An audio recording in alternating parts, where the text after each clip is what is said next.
Hello, I am Abby Turner with Yoga Traveler Online, and I'm here today to talk to yoga teachers about how to find your teaching voice when you're in class or with privates or whenever you're in front of students. We're going to do this in 3 different ways: through cueing, 7 tips every yoga teacher needs to know; pacing, how to create a comfortable pace in yoga class; and timing, 7 tips for comfortable timing in your yoga sequences. Let's begin with cueing, how to find your voice in what you say during class. Tip 1, start with the big picture. Good cueing isn't about saying more, it's about saying the right things at the right time. So if we start with the big picture, that means we're giving the overall pose name and intention of it before breaking down the details.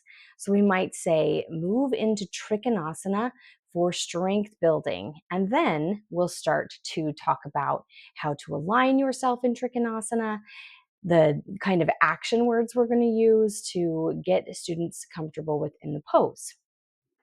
Tip 2, keep it simple. 1 cue per breath or movement. Avoid overloading students with too much at once. So 1 cue per breath makes a lot of sense, and that it can simply just be inhale and exhale. We don't have to layer a whole lot of dialogue onto it. It's going to slow our flow down, and it's just going to be too much. People won't be able to process it all. Tip 3, cue from the ground up. Guide them to establish a strong base before moving higher in the body.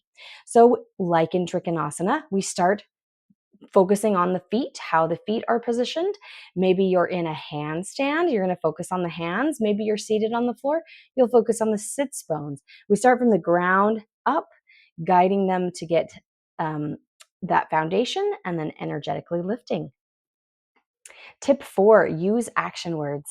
Words like press, lift, soften land better than long technical explanations mid-flow.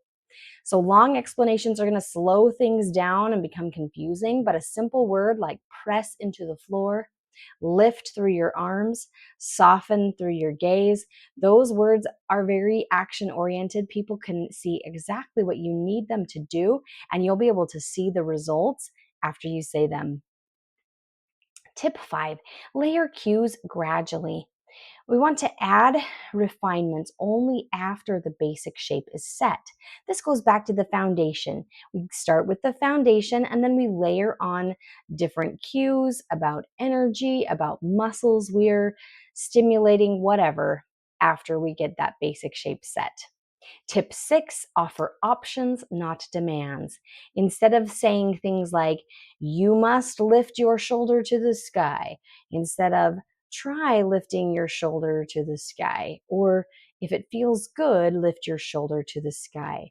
All of these different things give your students an out if they can't physically do an aspect of the pose. It's just going to make them feel at ease in your yoga class, knowing that they have some choice and some control in how they move. And lastly, for cueing, tip number 7, link cues to breath. We want to time instructions so that they land with the inhale or the exhale and not in the middle of it.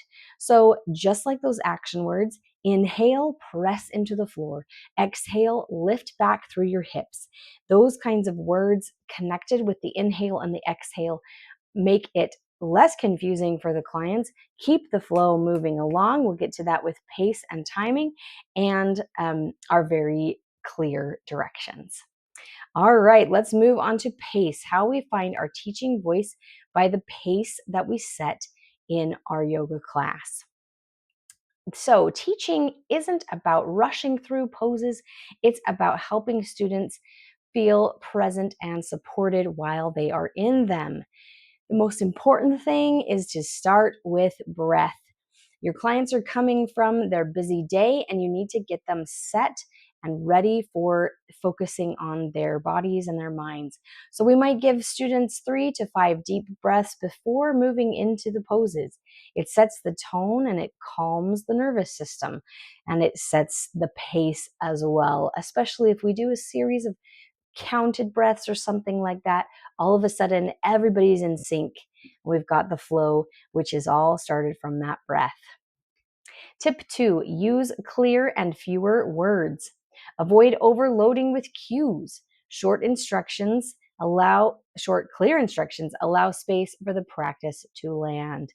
You know a lot about the yoga poses because you're a yoga teacher, you're an expert, but don't tell them everything all at once. You want your students to come back, so add a different tip each time they come. Something new to guide them through will keep things dynamic and less confusing, and it won't slow down your class. Tip 3, hold poses just long enough. Stay long enough for alignment and awareness, but not so long that students lose focus or comfort. A good way to see this is to simply observe. Observe your students. If they start to get distracted, you see them looking around, or if they start to look really uncomfortable, like they're going to die in the pose, then you're holding too long. You need to move on. But if you're rushing too fast and they don't have time to set up their foundation, they're also going to be frustrated. So make sure you're watching your clients, your students, as you go.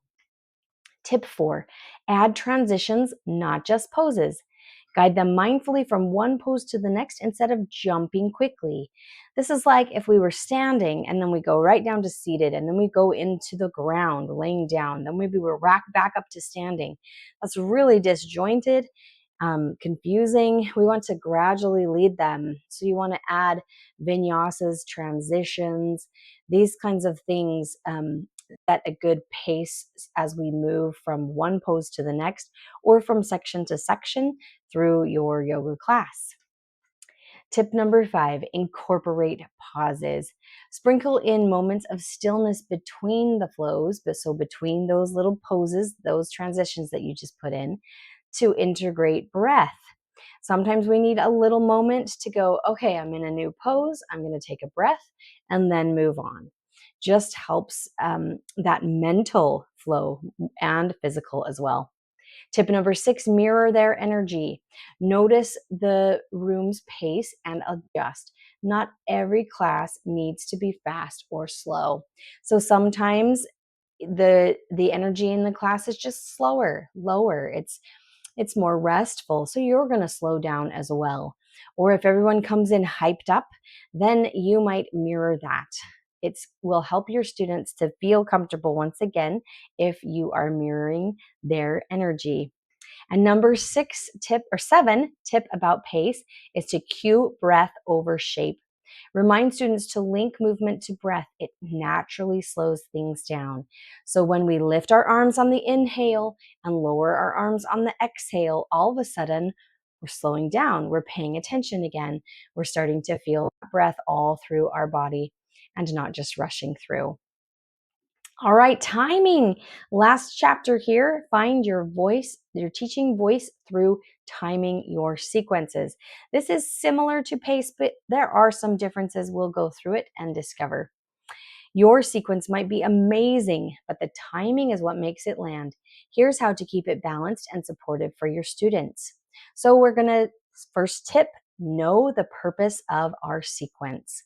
What is the focus? What is the goal that you want everyone to feel by the time they're done with the class? This is going to help you establish the timing. It'll help you to know how long the warm-up is, how far it takes to get to the peak, how long the cool down needs to be. All of this will be easier to understand if you get a focus for your yoga sequence.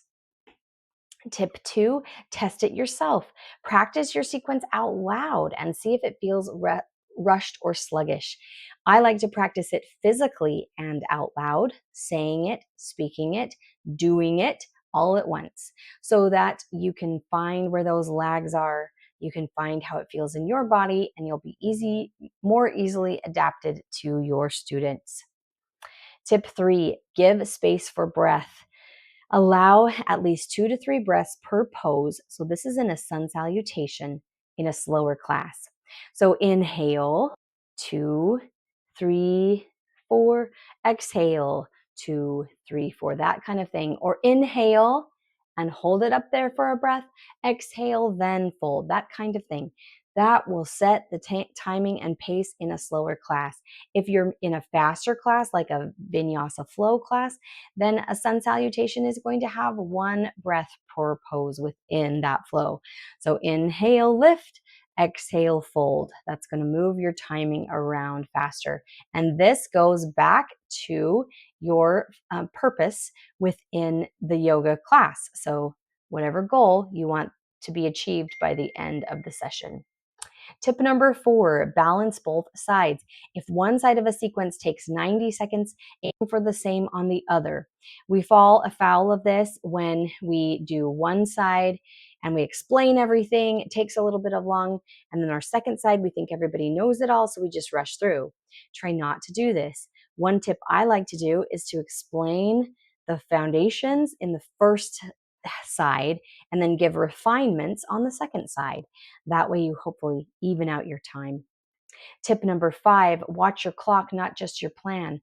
You need to be ready to adjust if your students are taking more time in a certain pose or a certain section, so that you don't run out of time. This is going to be important in tip 7. So make sure that you're watching. I like to have a clock in the room just behind the students so that I can look at it.